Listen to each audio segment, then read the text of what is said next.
तो भारत के प्राचीन स्त्रोतों में हमने देखा कि हमारे पास में बहुत सारे यात्री आए हैं। अब यात्रियों में सबसे पहले हम विदेशी यात्रियों में चीनी यात्री को देखते हैं। तो चीनी यात्रियों में सबसे पहले आने वाला जो यात्री है वो है फायान। तो क्वेश्चन यहाँ से बनेगा कि फायान जो है किस शासक के शासनकाल में भारत आया। फायान जो है ये भारत चंद्रगुप्त द्वितीय विक्रमादित्य के शासनकाल में आया। देखिए चंद्रगुप्त द्वितीय विक्रमादित्य जो है ये मालवा के नरेश है। कहाँ के नरेश है? मालवा के नरेश है। चंद्रगुप्त द्वितीय विक्रमादित्य मालवा नरेश है। और यहाँ पर गुप्त वंश का गुप्त साम्राज्य की यहाँ पर जो है आप देखते हैं श्रीगुप्त ने गुप्त वंश की स्थापना की। तो चंद्रगुप्त द्वितीय विक्रमादित्य के शासन काल में फायान आया। लगभग 14 वर्षों तक भारत में रहा। कितने वर्षों तक? 14 वर्षों तक भारत में रहा। और इसने 399 मतलब 399 से 414 ईस्वी तक के ये भारत में रहा, भारत में भ्रमण किया। और इसने बौद्ध धर्म को अनुयायी था, बौद्ध धर्म से संबंधित दीक्षा ली इसने अपनी यात्रा वृत्तांत फू जो आपकी यात्रा बताते हैं वो फू को की में अपनी यात्रा का वर्णन किया।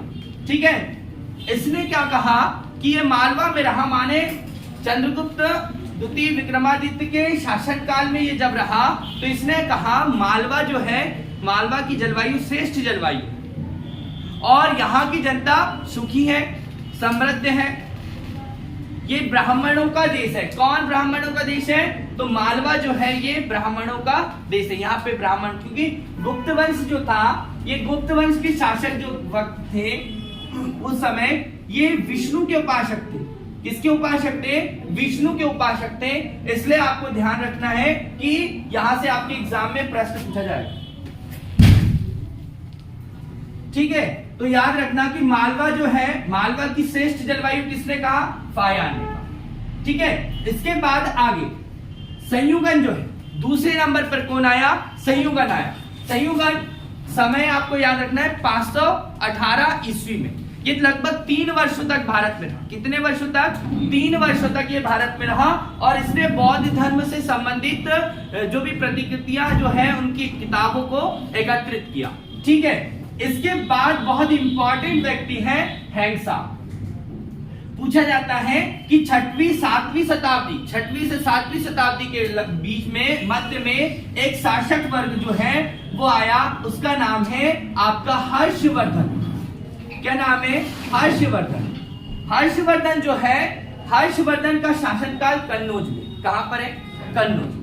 हर्षवर्धन जो है वर्धन वंश का शासक था, जिसकी पुरानी मतलब पहले की राजधानी जो है वो थानेश्वर थी। उसने थानेश्वर से अपनी राजधानी कहां पे की? कन्नौज पे। ठीक है, थानेश्वर से अपनी राजधानी कन्नौज। तो कन्नौज का शासक था कौन? हर्षवर्धन। हर्षवर्धन के शासनकाल में लगभग 15 वर्षों तक, मतलब 629 से 645, 629 ईस्वी से जो है 645 ईस्वी तक के एक यात्री आया, चीनी यात्री, जिसको हैंगसा, इसको जो यात्रियों का राजकुमार भी कहा जाता है। क्या कहा जाता है इसको? यात्रियों का राजकुमार भी कहा जाता है। तो यहां से एक एग्जाम में प्रश्न पूछा जाएगा। ठीक है, तो 629 ईस्वी से 645 ईस्वी तक के ये रहा। ठीक है, अब इसने क्या किया? नालंदा विश्वविद्यालय में अध्ययन किया। किसमें? नालंदा विश्वविद्यालय में इसमें ने अध्ययन किया। और यहां से एग्जाम में प्रश्न आपसे बना जाएगा। क्या नालंदा विश्वविद्यालय में अध्ययन किया? जब इसने नालंदा विश्वविद्यालय में अध्ययन किया तो उसके कुलपति आचार्य शीलभद्र थे। कौन थे? उसके कुलपति आचार्य शीलभद्र थे। ये आपको यहाँ पर ध्यान रखना है, क्योंकि यहाँ से एग्जाम में क्वेश्चन आएगा। हैंगसा 629 से 645 ईस्वी में भारत रहा, 15 वर्षों तक भारत में रहा। इसने नालंदा विश्वविद्यालय में अध्ययन किया। उस समय इसके आचार्य कौन थे? आचार्य मतलब कुलपति कौन थे? आचार्य शीलभद्र। इसने पूरी अपनी यात्रा का वृत्तांत CU की में किया। किसमें किया बेटा? CU की। एक बुक का नाम है CU की। अब जो CU की बुक है इसमें पूरा उसने लगभग 138 देशों का क्या किया, वर्णन करता है, विवरण मिलता है। कितने देशों का? 138 देशों का विवरण किसमें मिलता है? CU की में मिलता है। याद रखना। अब देखिए यहां से क्वेश्चन एक और बनेगा, जो हेंगसांग है इसने अध्ययन कहां किया? तो हेंगसांग ने अध्ययन किया नालंदा विश्वविद्यालय में, ठीक है, नालंदा जिला, बिहार के नालंदा जिला में नालंदा विश्वविद्यालय। और इस नालंदा विश्वविद्यालय में उसने अध्ययन किया। तो नालंदा विश्वविद्यालय की स्थापना की किसने की? तो गुप्त शासक कुमारगुप्त, ठीक है, कुमारगुप्त द्वितीय नाम है इनका।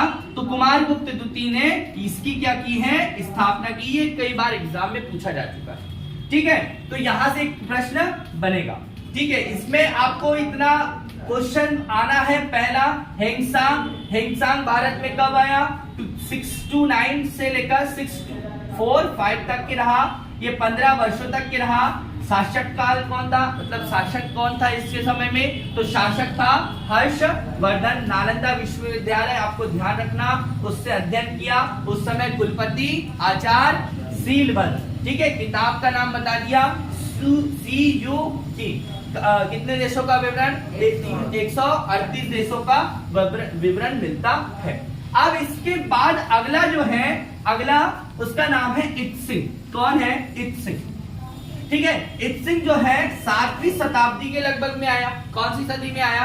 7वीं सदी में आया, जो 675 से लगभग 695 ईस्वी तक के रहा। ये भी कई वर्षों तक के भारत में रहा। और इसने क्या किया?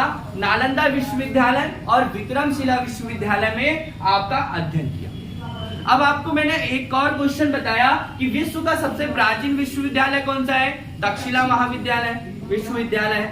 और भारत का सबसे प्राचीन विश्वविद्यालय कौन सा है? तो नालंदा विश्वविद्यालय। यहां से एग्जाम में प्रश्न पूछे जाते हैं। तो मैंने आपको यहाँ पर चीनी यात्री बताए हैं, जो विदेशी यात्री हैं, जो भारत आए और भारत में आकर उन्होंने अध्ययन किया।